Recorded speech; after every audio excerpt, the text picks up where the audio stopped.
在上一期的视频里 ，Julian 带我们去参观了联合国日内瓦总部，还为我们介绍了很多联合国的相关历史和文化理念，也让我深深感受到了他对这份工作的热爱和认真。那接下来，我们就继续跟随 Julian 的脚步，去他工作的地方看看，顺便采访他一下在联合国工作的真实感受。I mean, exciting. It's full of purpose. 真的是所有人都可以到联合国工作实习吗？ There is a place for everyone in the United Nations, no matter what you studied. 在这里工作真的是传说中的收入100万吗？ Absolutely not. Okay. 欢迎来到联合国训练研究所 UNITAR. As you said, we're a very small UN agency, but it's all about training here. And UNITAR was founded in the 1960s when many countries were born, new, decolonization, and they didn't have their own diplomatic training institutes. So there were many diplomats coming to New York, Geneva, and they didn't really know what to do. And that is when the General Assembly of the UN came together and said, so we have to have a UN institute that gives training to all of these diplomats to level the playing field. 这个就是Julian工作的地方 UNITAR， 所以你们以后要申请实习啊什么也可以来这个 UNITAR 找他。No, so the key thing you have to know about the United Nations is that a long time back there was Kofi Annan, former Secretary General, and he started to define the goals for the world clearly. And now it's of course a process with many others, the governments, other actors, but these are the global goals. Okay. 17, they're called Sustainable Development Goals, or in Chinese, 可持续发展目标. This was 厉害厉害 These should be achieved until 2030 in the world, right? And it's not only the United Nations, but all governments in the world, all other actors agreed that this is our to-do list for humanity, right? So my question to you guys is, what is your favorite SDG? If you see these 17, which one of the goals would be the one goal that you would like to devote your next 10 or 20 years of lifetime to? 来，我们来看一下啊，你们会选哪一个？我的是这个第5个，第4个我也喜欢。我的是第4个。你的是第4个。对对对。I think this one. 哦。This one is very important. 哎，这个真的很像你哎， Yes. 因为你就是要 good health， 因为你瘦了那么多。This is the training room of UNITAR. So whenever we have any face-to-face, training, workshops, that will be held from here. And right now we have prepared it for the group that comes on Monday. So. Geneva from above, see, 360-degree view. And just a quick summary. Actually, you can cut it into two, and you have more like the private sector Geneva more on the other side of the lake, and more the public sector UN Geneva here. Wow, so pretty! That is Lake Geneva. Down here is the World Trade Organization. That one there at the lakeside, that used to be UNICEF here. So you see one is really next to the other. Very important personal one. Look at this. Okay. You see that mountain there? It's now covered by the clouds. This is where I asked for the hand of my wife. Oh! Romantic. Very romantic. Hello. Hello. So this is the room for interns and consultants in our team. Ah, so you see there's like 10 of us together here. And There's always something going on. It's really such a young, dynamic team. yeah, especially in summer, everybody hangs out, by the lake and there's barbecue and picnic and all of that. Wow. Whoever comes as an intern, for example, to our team, would be, for example, sitting here. How do you feel working here in the United Nations? Oh, it's always a privilege to work aligned with the values of the United Nations. And such a great young team, always new colleagues, and with the beneficiaries that we are training. Also learning from them with workshops. That's always a lot of fun. So Julian approved. You Yeah. this message? Thank you. Thank you. Ciao. 欢迎来到我的办公室，静静。This is my colleague Sylvia from Italy. Hello. Ciao. Ciao. And a few others. You see posters, and we share the office here among 3 of us. Here is Liliana from Portugal as well. Okay. My desk is here. I can show you in a second, but first let me show you here my little Chinese corner. Okay. Here, look at that. Wow. 这是都是礼物，因为我们跟中国大学合作。一个伙伴是武汉大学。浙江大学。浙江大学。对。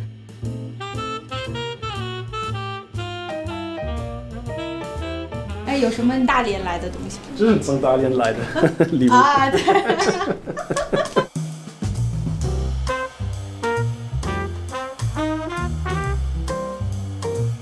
I mean, exciting. It's full of purpose. That's the key thing. You know, you feel every day that you're part of something bigger than yourself, and you're contributing to a good cause. It's like what I'm doing. I would also do that on the weekend or on holidays. You know, because I feel it's my passion to do this. It's so very meaningful in one word. I can tell through your passion. Yeah. So the beauty of my job is that it's quite varied, you know. So for example, when we have a group here for training for 1 week, then all week we are out, you know, on the road. We go into conferences, we visit UN agencies, so we are not sitting in the office. So plenty of action then, but then there are also calmer periods where you sit here, you know, at the office, at the table and organize things, and a lot of webinars as well. So, you know, online since the pandemic started, there's plenty of webinars. My job is training associate at UNITAR. So there are different levels in the hierarchy of the United Nations. You start as an intern, and then afterwards there's a level, it's called consultancy. And after that, it's kind of a pre-stage to before becoming full UN civil servant. And that was my dream, to reach that for a long, long time. If everything goes well, hopefully soon it will happen. Yeah, it will happen. Eventually. With your passion. Yeah. No, but working hours is standard.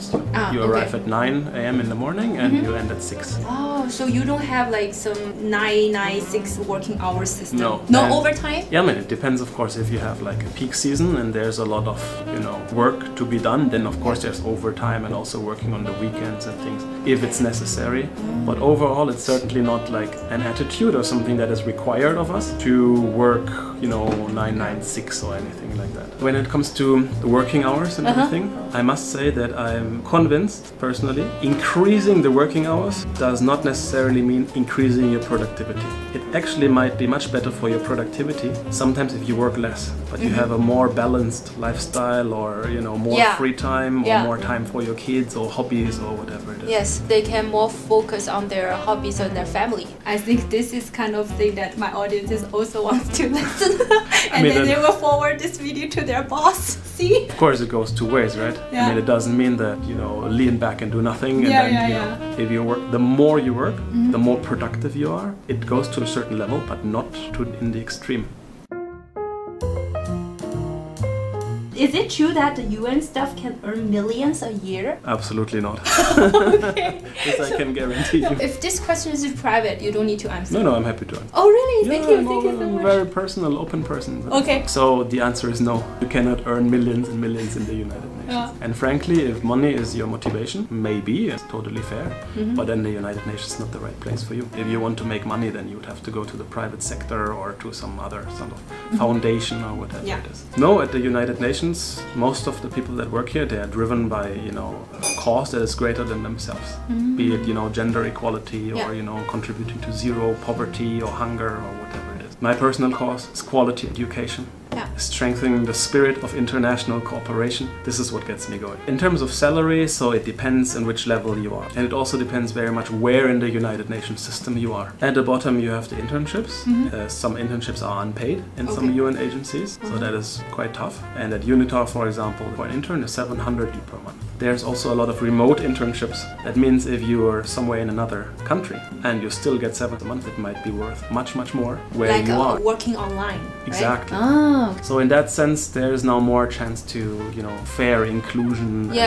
Thanks to the pandemic in that sense, right? There are UN agencies where here in Geneva you get $2,300 a month. So it depends where in the UN you go. Then the next level above that is called consultancy. The level after, which is called like fellow or so, there it ranges between 5,000 and 6,000 a month. And that is what I am right now. Just like you. So now we know yourself. Again, which might sound a lot, and it would be a lot if you were alone and not living in Switzerland. And don't have 2 kids, huh? And if you have 2 kids and a family and everything, and in living in Switzerland, then it's a whole different story. Yes. For sure. But no, I mean, there's no reason to complain. With this, you can live definitely. Yes. And the level above, then, that is what's called international civil servant. At that moment, you are a fully fledged UN diplomat. There's a bit complicated, but in essence, you get basic salary that is the same all around, you know, in the UN. Yeah. Then you get something that's called post-adjustment. So and extra on top depending on where in the world you are. That means as a P2 level UN staff, you don't earn the same wherever you are in the world. In Geneva you earn about 6,000 to 7,000 Swiss francs a month, but when you are in the UN office in Bangkok, maybe much less because the surrounding and the environment is different. Ah, okay. I would recommend you to somehow get in touch with the United Nations through doing a course. There is, for example, a lot of MOOCs, massive open online courses. I'm happy to share links afterwards, where you can basically study for free and take an online course on climate change or on the Sustainable Development Goals, right? So happy to share a few links, and I would recommend you to start your UN journey with this. 所以我们会把这个 links 放在这儿。叮。Okay.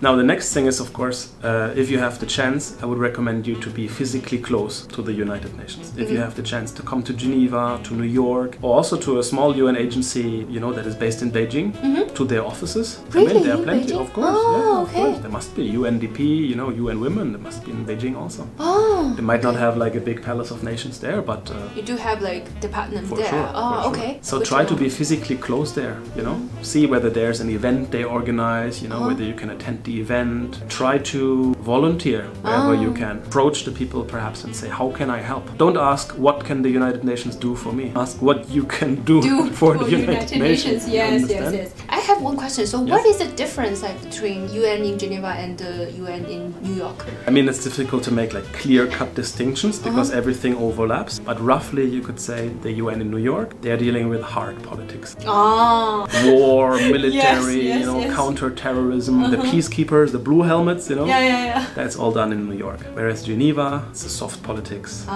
it's the human rights, humanitarian affairs, world health, world trade, also neutral country rights. Neutral, yes. I want to say it's more neutral. Exactly.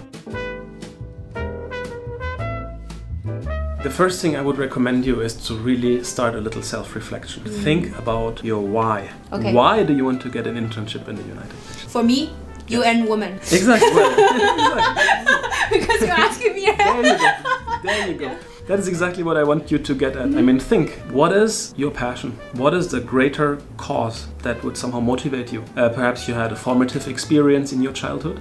You went through a struggle, or you had an inspiration. That, out of that, you know, you take your driving force to do something in your professional life. Reflect on that. Find your why. This is the key recommendation I can give you. And once you have a clearer idea of your own why, your sense of purpose, then I would recommend you to have a look at the UN system and see where in all of these UN agencies you might find the right place to fight for your why. This is my ultimate goal. Yeah. I think they also need to know what are their ultimate goals in their life. Exactly. Yes. And you're clearly passionate about it, right? Yeah. And so you wouldn't feel like, oh, I have to go to work again. No. If you are doing something that is, you know, driving that forward, and you would get out of the bed electrified, and you would do it at any point in time, right? And I don't feel like it's a work. There you go. It's just every day, like 24 hours, it's just in my head. Oh, how can I do to approach my ultimate goal? Go. So that is what I would recommend you all. Like, reflect and find your own passion, your own why. As Li Ping says, UN Women would be for her then, right? So that's a clear case. Okay, perfect.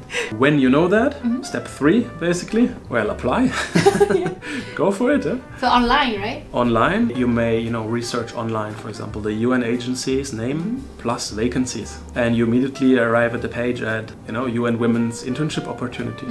You might also go to a page called unjobs.org. There you see all the vacancies all around the world, and you can even filter it for the duty station Beijing, for example.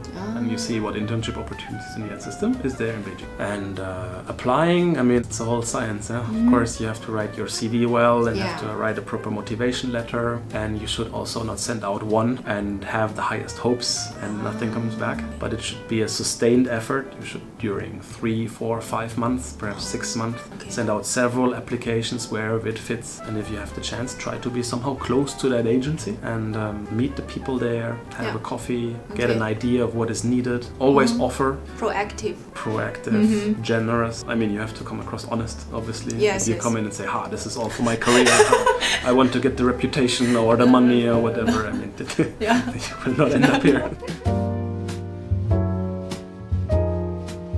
The good news is that if you look at the UN system, it's so vast. There are so many different UN agencies that do so many different things. There is a place for everyone in the United Nations, no matter what you studied. But I think they have to like speak good English, right? That is a prerequisite. Because this is the language here. I mean, you know, the UN has 6 official languages. We talked about them the other day. But English is a must. If you have another language, I mean, Mandarin Chinese is already very good, because then you could get into translation or whatever it is. Languages is always good. I've heard that you have a summer school in UNITAR, right? Yeah, exactly. Yeah, so what's the program look like? Yeah, so we call it UN Immersion Program. So this is an offer for students from all around the world to come here for 1 week to 2 weeks and get to know the United Nations here firsthand. Maybe the people like me, we can get this kind of chance? 100%. Ah, yes, exactly. Okay. Yeah. Also happy to share the link here. And you can check what we are doing here, for example, and see what opportunities there are. The UN seems very far away from many people, you know, something abstract and only perhaps for the best of the best, and it's crazy difficult to get in, but it's not at all like this. I mean, we're all human beings here as well, you know, So do you have any vacancies in your department right now for internship or maybe you can tell my audiences? Right now, not. But we just recruited a new trainee who started in January from Nigeria, but Chinese speaking. And in general, since we have a lot of projects with Chinese partners, we do need Chinese speakers. Always keep an eye on the UNITAR website, UNITAR plus vacancies. You research that and you see immediately, you know, the internship opportunities here. 我刚刚听 Julian 这么介绍了一轮以后，我都很想过来为他工作。But I'm seeing that myself. Maybe after years, after I accomplished my self-achievement. And then I will definitely go to the United Nations. Why only after many years? You could apply today. You think I'm capable? Yes. Thank you, thank you. I understand that it might look like the UN is something crazy difficult to get in, but it's not. We're all human beings here. We have our strengths and weaknesses. We're all cooked with water, you know, as the Germans say. I really encourage you all to try to overcome this mental barrier, that thought of, I'm not good enough for the UN. You have what it takes, especially if you have English language and Chinese language. Oh, and also Shanghainese, Cantonese. I can speak. I'm not sure that's a big added value. But I can put that in my CV. No, but the key thing is really believe in yourself. It's totally possible for you to work in the United Nations one day. And it doesn't have to be in 5 years. Many of you might be, you know, already at a stage where you can apply for an internship and in 3 months you are there. Wow. Believe in yourself. It's totally possible to join the United Nations if you want to. Thank you. So inspirational. 我觉得我也要加油，希望我真的有一天可以加入到 Julian 他们的团队，可以为我们的 goodwill 做一点贡献。Thank you for this interview. Yeah, Thank you so much. Welcome, happy to. 好的，我们今天的 tour 呢就要到这里结束了。Thank you so much, Julian, for taking us to walk around the United Nations to get to know United Nations, and I learned a lot. Thank you so much. It's an awesome tour. Yes. Very, very welcome. I learned a lot from you guys here. I'm hoping to see you in one way or another, and hope that was helpful to you to learn about the United Nations. 今天你们应该也和 Julian 学习到了很多的有用的信息，关于联合国，也记得为我们的 Julian 点个赞。他今天真的非常的辛苦，在零下2度的瑞士 Geneva 带我们这样走了一圈。No, also from our side, as we would be interested in what you would be interested in learning about the United Nations. Is there something that we here with our training institute could help you with? You know, are you interested in UN career development? Are you interested in how to learn English? Do you want to travel to Geneva? Do you want, I mean, how could we help you from here basically? I'd be interested in knowing that. 所以你们要把你们想要问 Julian 问他们的问题可以留言在下面给我们看一下，然后到时候我们也会收集一下给 Julian。OK， 那今天的视频就到这里了，我也非常开心，我今天来联合国圆梦了。So thank you again, thank you so much， 谢谢。好，future intern of the United Nations. 那再见，拜拜。